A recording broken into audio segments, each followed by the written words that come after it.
మంచోళ్లే కదా ఆశ్రయం కల్పిస్తే పని చేసుకుంటారని నమ్మి వారిని పనిలో పెట్టుకున్న పాపానికి ఇంటి యజమానిపైనే దాడి చేశారు నేపాలీ గ్యాంగ్. ఈ ఘటన హైదరాబాద్ నగరంలోని కార్ఖానా పోలీస్ స్టేషన్ పరిధిలో చోటు చేసుకుంది. గన్ రాక్ ఎన్క్లేవ్లో retired army officer captain Giri అనే వ్యక్తి ఇంట్లో గత కొన్ని రోజుల క్రిందట నేపాల్కి చెందిన ఇద్దరు వ్యక్తులు పనికి కుదిరారు. అయితే కొన్ని రోజుల పాటు నమ్మకంగానే పనిచేసిన ఆపై వారి ఇంట్లో ఉన్న బంగారు ఆభరణాలపై కన్నేశారు. ఈ నేపథ్యంలో ఇంట్లో ఎవరూ లేని సమయంలో మరో నలుగురి సాయంతో ఇంటి యజమానిపై కర్రలతో దాడి చేశారు. అనంతరం సినీ ఫక్కీలో ఇంటి యజమాని కాళ్ళు చేతులు కట్టేసి మూతికి ప్లాస్టర్ వేశారు. అనంతరం దాదాపు 50 లక్షల రూపాయలు విలువ చేసే బంగారు నగలతో పాటు నగదును నేపాల్ ముఠా ఎత్తుకెళ్లింది. యజమాని ఒంటిపై ఉన్న నగలను సైతం లాక్కొని అక్కడి నుంచి పరారయ్యారు. ఆయన ముఖానికి కాళ్లకు గాయాలయ్యాయి. 25 తులాలకు పైగా బంగారం, 23 లక్షల నగదును దొంగలు చోరీ చేసినట్లు బాధిత కుటుంబ సభ్యులు పోలీసులకు కంప్లైంట్ చేశారు. ఈ చోరీపై కార్ఖానా పోలీసులు కేసు నమోదు చేసి దర్యాప్తు చేపట్టారు. నేపాలీ గ్యాంగ్ను పట్టుకునేందుకు పోలీసులు 6 బృందాలను ఏర్పాటు చేసి గాలిస్తున్నారు.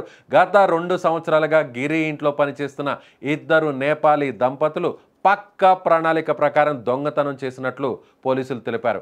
క్రైమ్ టీంలతో సీసీ కెమెరాల ఆధారంగా పోలీసులు దర్యాప్తును వేగవంతం చేశారు. సో ఇండ్లలో పనికి పెట్టుకునేటువంటి పని మనుషుల విషయంలో కాస్త అప్రమత్తంగా ఉండాలని పోలీసులు సూచిస్తున్నారు. హైదరాబాద్లో జరిగినటువంటి ఈ ఘటన ముఖ్యంగా నేపాలీలు అంటే ఎంతో నమ్మకంగా ఎంతో లాయల్గా పనిచేస్తారు. ముఖ్యంగా వాచ్మెన్లుగా ఇంటి పని మనుషులుగా వీళ్ళు దాదాపుగా దేశంలోనూ ముఖ్యంగా హైదరాబాద్తో పాటు అనేక నగరాల్లో కొన్ని వేల మంది ఇలా పనిచేస్తుంటారు. సో ఇప్పుడు నేపాలీల విషయంలో ఈ విధంగా నేపాలీలు ఇంటిలో పని మనుషులుగా ఉన్నటువంటి వారు నమ్మకంగా 2 సంవత్సరాల పాటు అక్కడ పనిచేసి ఆ ఇంటి యజమానికి సంబంధించినటువంటి ఆస్తుల మీద బంగారు నగల మీద కన్నేసి చివరికి ఆ యజమానిని తాళ్లతో కట్టేసి కాళ్ళు చేతులు కట్టేసి నోటికి ప్లాస్టర్ను చుట్టేసి ఈ విధంగా లక్షల రూపాయలను బంగారును ఎత్తుకెళ్ళడం అనేది మనం సినిమాల్లో చూస్తుంటాం. సినిమాల్లో యజమాని కాస్త అశ్రద్ధగా ఉన్నటువంటి ఇంటి యజమాని అదును చూసి కాపు వేసి మాటు వేసి ఈ విధంగా తాళ్లతో కట్టేసి అక్కడున్నటువంటి లక్షల రూపాయల బంగారాన్ని ఎత్తుకుపోయేటువంటి అనేక సీన్స్ను మనం సినిమాలో చూస్తుంటాం. థ్రిల్లర్ సినిమాలో ఇలాంటి సీన్స్ రక్తి కట్టించుంటాయి.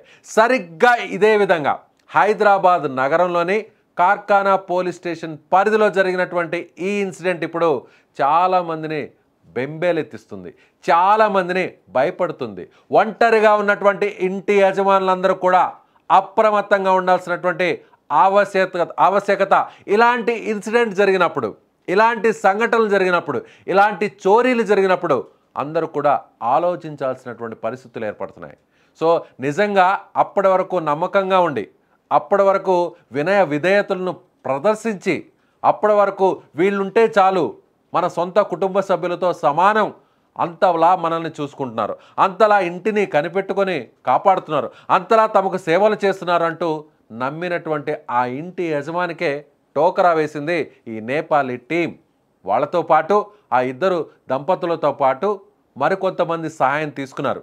మరికొంతమంది నేపాలీల సహాయం తీసుకొని మొత్తం లక్షల రూపాయలతో అక్కడి నుంచి ఆ బంగారుతో ఉడాయించారు. అంతేకాదు చివరికి ఒంటి మీద ఉన్నటువంటి బంగారును కూడా ఒలుచుకొని వెళ్ళారు. ఏ మాత్రం ఒక చిన్న బంగారు ఆభరణాన్ని కూడా, ఒక ఏ మాత్రం చిన్న బంగారు వస్తువును కూడా వదిలిపెట్టలేదు. దొరికిన కాడికి మొత్తం దోచుకొని వెళ్ళిపోయింది ఈ నేపాలీ దొంగల ముఠా. సో మీరేమనుకుంటున్నారు? ఇలాంటి వాళ్ళ పట్ల, ఇలాంటి పని మనుషులు, ఇలాంటి పనివారు, వాచ్మెన్ల పట్ల ఎంత అప్రమత్తంగా ఉండాలో మీ అభిప్రాయాన్ని కామెంట్ రూపంలో తెలియచేయండి.